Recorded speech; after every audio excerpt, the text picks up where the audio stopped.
stop, it just took me out of my position, and I automatically just got taken out of my trade. But the trade worked out perfectly fine, and then after that, it just the rest of the week I was just like mind boggled because then on the not Tuesday but Wednesday, I took another trade where I got in on a perfect absorption, and then I just got scared and I exited, and then it went my way again. It's the worst, man. Did you like towards the end of the week? Did you stop caring really, and you were just taking like random trades, or no? I guess so because it's just those back to backs. They fuck me. I even No. started making journaling that as a mistake. Yeah. Yeah. My rookie mistake, bro, is I lost all of my money after I took a winning trade. Did you end the week green? I haven't done the math on it, but I know I got at one point I got myself back up to 500, and then at the end of the day I was back to 460. End of the day. I think yesterday's winning trade got me back to 500, and then I lost back to 640. But it took me all week to get back to 500 because Tuesday and Wednesday I did have good winning trades, and I didn't lose after that. But Thursday and Friday I did that. I realized too, like when I make a $50 win, because I'm up, I kind of get reckless the rest of the week just because I feel like I have wiggle room, and then I end up doing that where I just lose my profit. Yeah, dude, I know what you're talking about.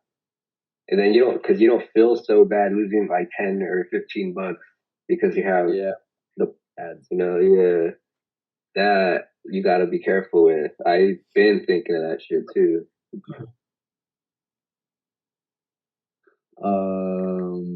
Do you guys have a 30-minute demand at 6141 on 16th? I'm gonna have to charge too.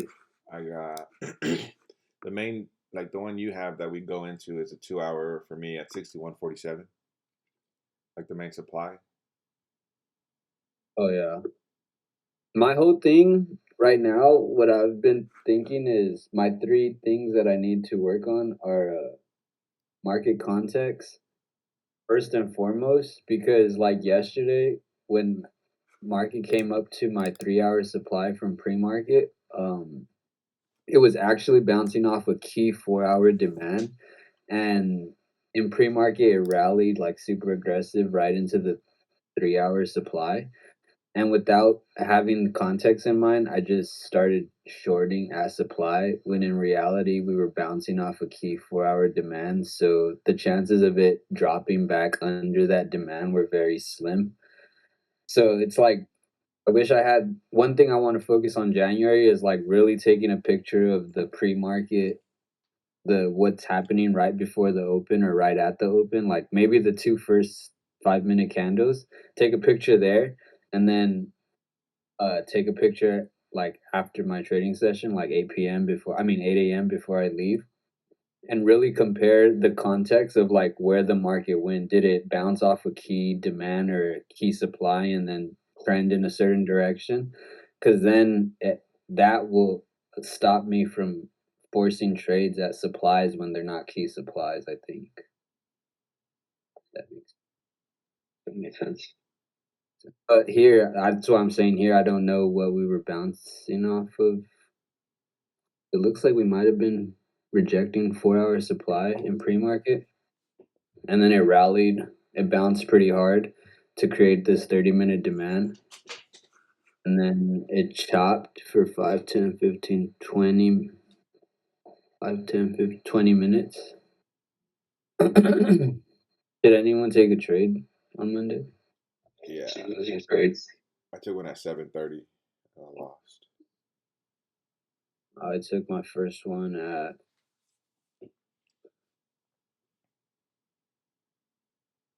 6:50.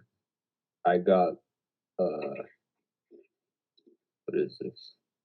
I got long at 650. I got short at 653. So we did the opposite. Did you win? No, I lost 13 bucks. Did you win? $2. That was my technical error one. Oh. I'm gonna go put this here now. That's been horrible this week. Oh yeah, this one it bounced to what price was that?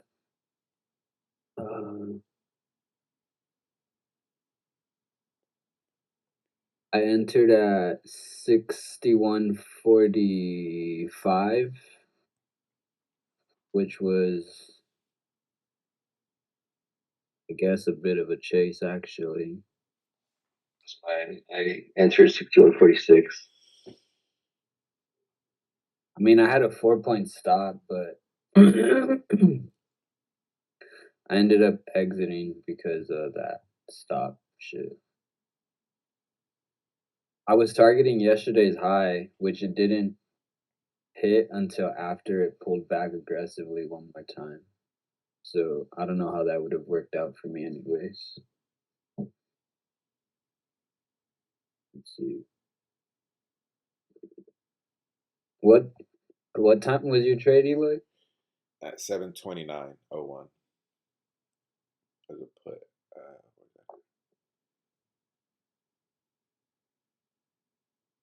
Oh, I think I took my trade because I seen it recapture above the 61.45 here. And then we had a large seller here at 61.42 right near my demand zone.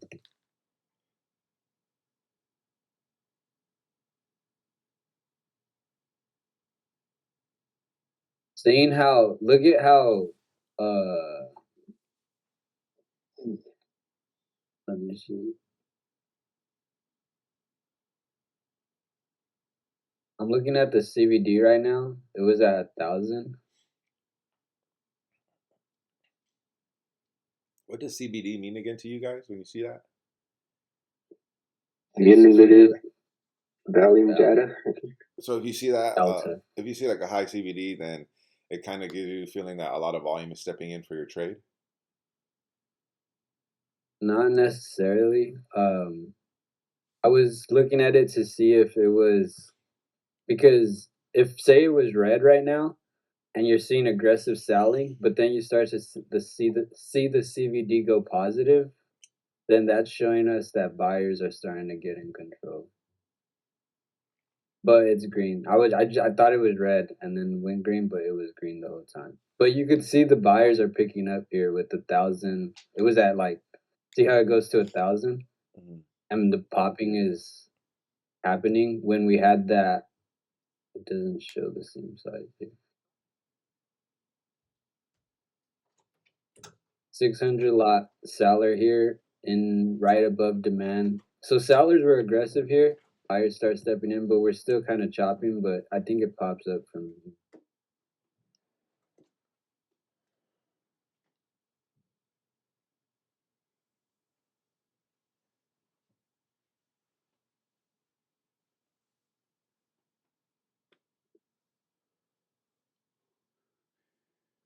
Oh yeah, keep climbing right now.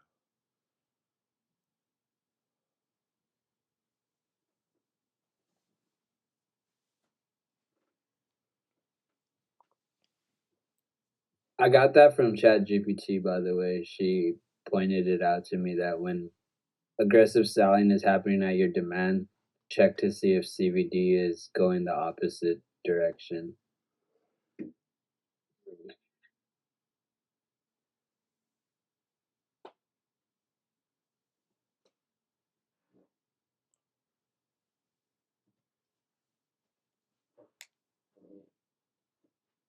It ends up hitting 61.52 here. My target was 61.53. I don't know if I would have exited. But I got in right like on this pullback.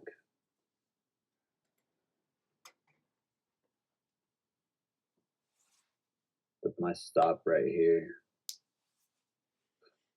Which would have been very good for my confidence, but fucked up. Well, that was a technical error, though, right? Yeah. But then, see, after this, right when I got stopped, or right when I exited, I did that like right after I get back in. Oh, yeah. And that's where it just started. I started fucking up. That's exactly why I have 2 losing trades on 3 consecutive days, because the second one is always a re-entry. I've been fucking up with that.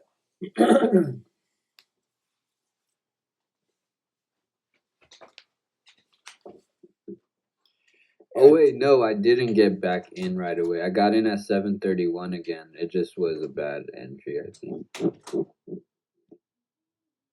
I know we haven't discussed what the color of the outlier means to us, or like we're even trying to come up with some theories on that. But I haven't been taking trades off of the outlier being the opposite of what I want my trade to be. You have or you haven't? Haven't. Like I just on purpose. I'm like, I don't know. I think it's in the moment how I read it or how it looks to me, but I'm like, I don't think I'm gonna go off of a selling outlier if I'm gonna take a put.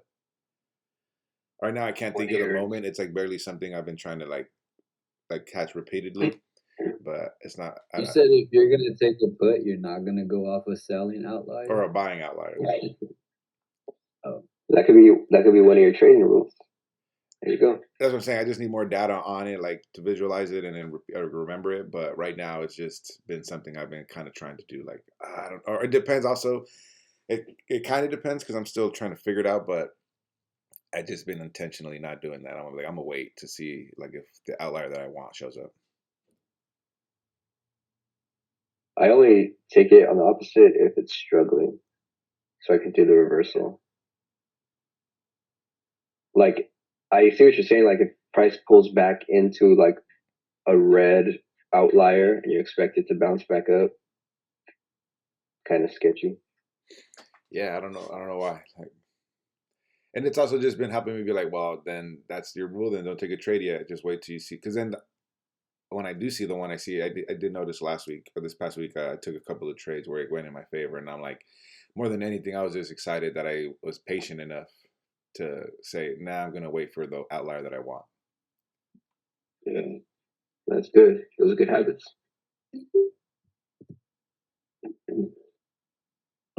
Market pulls back down in 61.41 and aggressively pops up.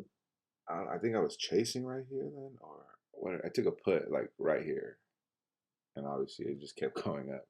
Somewhere right here, I took it. Also, I see this V all the time, by the way. I don't know if you guys noticed that. I don't see it all the time, but I have seen it pretty frequently lately. Yeah. I haven't caught on to that. It's hard to catch, though, especially how it dips under demand like that. Yeah, it's super hard to catch, but if you do, it always skyrockets. I think I was trying to catch where VWAP is at. If you see a little behind VWAP, the beginning of the V, I think there's an outlier there, and so that's why I was trying to take that put. I got short at, I think I took the same trade as you, like 7:31. My entry price was 61.47. Mine was 61.48. Which is at pre-market high. See, this is, oh my gosh, this pisses me off. This is what I'm talking about, where you want to use yesterday's high. The reason I was targeting yesterday's high was on my initial trade was because of that idea of like it's either gonna break yesterday's high or yesterday's low, and since it was closer to yesterday's high, the chances are a lot higher to hit yesterday's high. But then when it pops back up, I should have waited to at least see a break of yesterday's high before I even consider shorting, because then the drop it has to do from here, obviously it's possible, but the drop it has to do when it's so close to yesterday's high is kind of dumb to think about on my part. When if I would have just waited for it to break yesterday's high and then tried the short, yeah, it would have sucked because of structure of the market in that area, but the chances are a lot higher when it breaks yesterday's high and reverses, rather than just trying to short yesterday's high just because it's in. I mean, trying to short just because it's in supply. Yeah, and I think Carmine even said that the trading.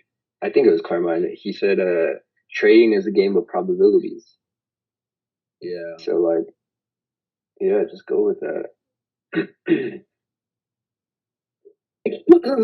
But another thing I was gonna say was going into January, I do want to focus on what color the outlier is and where it's at, either supply or demand. So that's why I don't want to take a trade, just because I want to really focus on what the order flow is telling me. And I feel like when I take a trade, my mind is not thinking about the order flow, and it's more starts thinking about like me being in the trade. So I kind of got to work on I'm excited for the gems that are going to come out in February when the reviews come out. When the reviews good. So we'll see. You're gonna be dropping some wisdom on us. That's all I got on here. I didn't take any other trades. I was pissed by this time. Yeah, my other trade was a redo. So I'm done with that. But yeah, like I don't even know how you'd see this here. Yeah, I know. A recapture of the 6142, which is right above demand again. Maybe that's why. Maybe that's why I don't think the outliers work, because every time it's doing, it's probably a V. It's just going straight through the outlier. Because I have been seeing the V more frequently, so maybe that's what I'm like bitching about. And I don't even zoom out enough or something. Is here like right at the, what is that? 6148. Obviously, this group right here is aggressive buyers coming in, and then the market pulls back with this aggressive 630 lot seller. It slightly pulls under, pops back up, and then I think this 6144 entry right here on these two red bubbles to get back in long, targeting 6151. What is that? 44, 45. 7 points. See, I would have gone break even, and then I would have ended up getting stopped out here. But then catching this, I don't know, that's scary for me. Especially dropping under this SVP. But then that's what I'm saying, like with I gotta pay attention more to market context. I mean, look at NQ. NQ just fucking rallied all day. The way Carmine speaks about the DOM, where he says, "Oh, like that little bottom where it dropped at 6137," you'd be able to see that maybe buyers are drying up, and like just the way he explains. Obviously, I don't know because we don't use that program yet. But do you think, based on how he says it, like, oh, like because the way Footprint works, he'll be like, oh, look, there's like, what does he call it? There's like, I forgot. I haven't seen that lecture in a while, but he'll be like, "Oh, look, there's the same amount of number right here." So delta, is it the delta, where like it's like the two numbers are the same, so that means one of them is more in control right there, meaning the other one has kind of dried out. I don't know. I have to see a picture. I can't imagine it in my head. I fucked up how I'm trying to explain that, but because the way he explains it is you'll see it like on 2 retries. Like what I'm even trying to explain, he'll be like, "Look, there's a bunch of sellers that stepped in here, and the delta is just the sellers." And then I wanted to see it, how the CVD switches on that push up. Oh fuck. Okay, look. Is it this one? Look at how red the CVD is here. It's at negative 2000 with 600, 200. Just obviously it's heavy selling compared to everything else. And when the buyers start to step in, the CVD should start going either neutral or get back into the positive. It's going too fast. that's crazy though. It's completely red and it's already climbing really fast. Yeah, it's still, wow, that's hard. Yeah, because impressive. it is going more back to neutral, but it's still negative 1,000. Fucking And it looks like weak buying compared to the red sellers. Oh, is it weak buying yeah. or is it there's a lot of passive buyers in the market and there's no passive sellers? And the passive orders are just getting filled. Well, this is probably aggressive buyers, no? I would say this is market orders, and there's no passive sellers. Yeah. Because then you'd see a bunch of I mean, Heat it's buying. hard with yeah, it's hard to really see it with this fucking algo thing. But I mean, look at CBD. It's clearly going from Backwards. 2000. It's yeah, but it would be easier if it was like moving faster. And by the time it gets to 700 on the CVD, it's already rallied 20 points. That one, that one's tough. I Yeah. don't have a strategy for catching that yet. These are crazy. That's All the right, white whale right there. 17. 17.